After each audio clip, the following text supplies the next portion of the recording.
22 दिन की नई नवेली पठान दुल्हन का बेजान जिस्म इसी के कमरे के पंखे के साथ लटका हुआ पाया गया।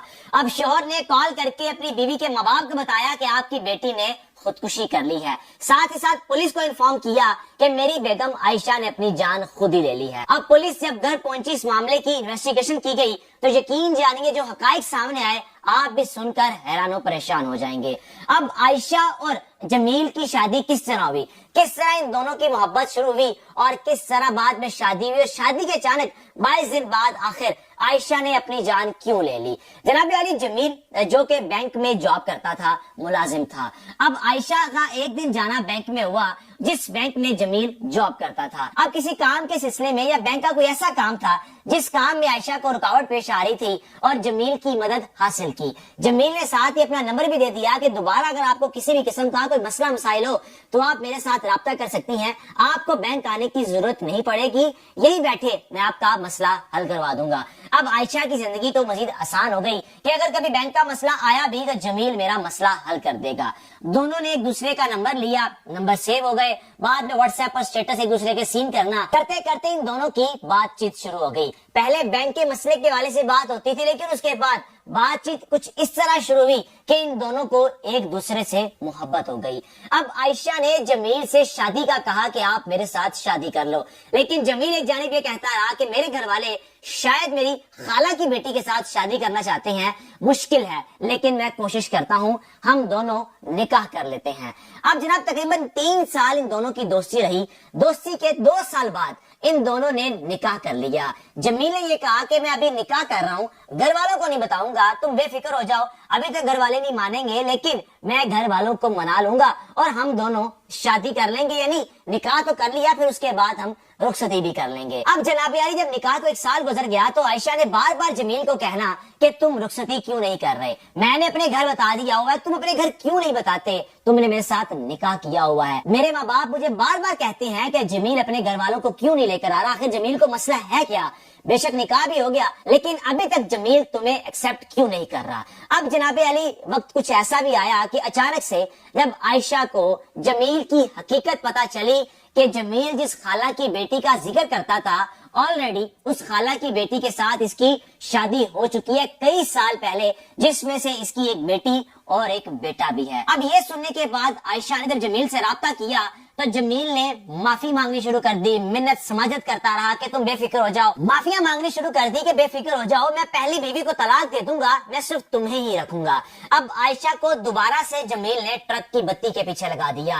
ये कहने लगा कि मैंने अपने घर वालों को दूसरी शादी में रजामंद कर लिया, तुम सिर्फ एक मर्तबा मेरे घर तो आ जाओ, मैं पहली बीवी को तलाक दे दूंगा। हाँ, तुम मेरी पहली बीवी के साथ 3 महीने गुजारो, 3 महीने में 1, 2 और 3 तलाक एक महीने के गैप से दे दूंगा, फिर उसके बाद ये चली जाएगी। लेकिन आयशा ने अपनी सौतन के साथ रहने से साफ इनकार कर दिया कि मैं कभी रह ही नहीं सकती अपनी सौतन के साथ, तुम्हें पहले इसको तलाक देनी होगी। आखिरकार जमील आयशा को मना लेता है कि तुम कुछ अरसा मेरे साथ गुजारो, बेशक घर एक ना हो, मैं तुम्हें अलग घर ले जाता हूँ, तुम उस घर में रहती जाओ, 3 महीने बाद तुम देखोगी कि मेरी पहली बीवी मेरे साथ नहीं है। अब आयशा जमील की बातों में आ गई। जनाब अली आयशा को जमील ने एक अलग घर रेंट पर ले दिया जहाँ पर उसका रोजाना की बुनियाद पर आना जाना रहता था। अब जिंदगी का मामूल कुछ यूं बन चुका था कि शादी के बाद एक दिन यहाँ रुकना और एक दिन पहली बीवी के साथ रुकना।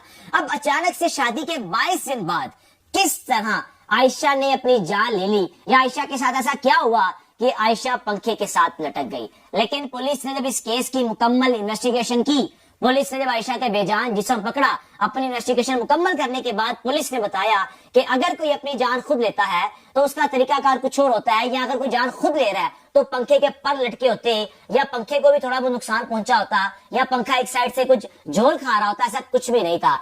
ऐसा महसूस हो रहा था कि आयशा को मारने के बाद आयशा का बेजान जिस्म इस पंखे के साथ लटकाया गया। अब पुलिस को शक हुआ जमील पर, यानी आयशा के खावन पर। जब जमील को गिरफ्तार किया और जमील ने एतराफ जुर्म भी कर लिया। वजह जानना चाहिए कि आखिर वजह क्या, तुमने आयशा को क्यों मारा।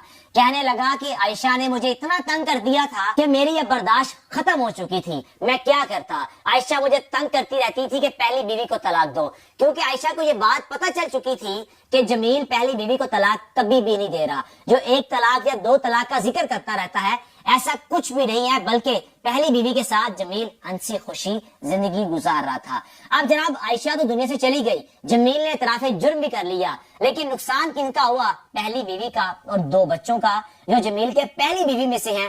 ان کے سر سے باپ کا سایہ بھی ایک قسم کا ختم ہو گیا، کیونکہ باقی رہی زندگی اب جمیل کو سلاخوں کے پیچھے گزارنی پڑے گی۔ اور عائشہ جس نے پیچھے لگ کے جمیل کے ساتھ شادی کی، اول تو جمیل نے اس کو دھوکے میں رکھا، پھر جب محبت شدت اس حد تک بڑھ گئی کہ عائشہ نے بجائے بیک فٹ پہ جانے کے جمیل کے ساتھ محبت نبھائی، یعنی اس کو شادی کرنے پر مجبور کر دیا۔ اب نکاح کو جب 1 سال ہوا، ٹھیک 22 دن بعد عائشہ کو جمیل نے صفحے ہستی سے مٹا دیا، اور مارنے کے بعد ڈرامہ یہ رچایا کہ عائشہ نے اپنی جان خود لی۔ لیکن پولیس کی انویسٹیگیشن جب مکمل ہوئی تو جمیل نے اعتراف جرم کرتے ہوئے کہا کہ میں نے عائشہ کی جان لی ہے، میں نے ہی سب کچھ کیا ہے، میں نے ہی جان لینے کے بعد اس کا بے جان جسم پنکھے کے ساتھ لٹکایا تھا۔ آپ نے اپنی رائے کا لازمی اظہار کرنا ہے، جمیل کتنا ذمہ دار ہے یا پھر عائشہ کی کتنی ذمہ داری عائد ہوتی ہے جو سارا کچھ عائشہ کے ساتھ ہوا؟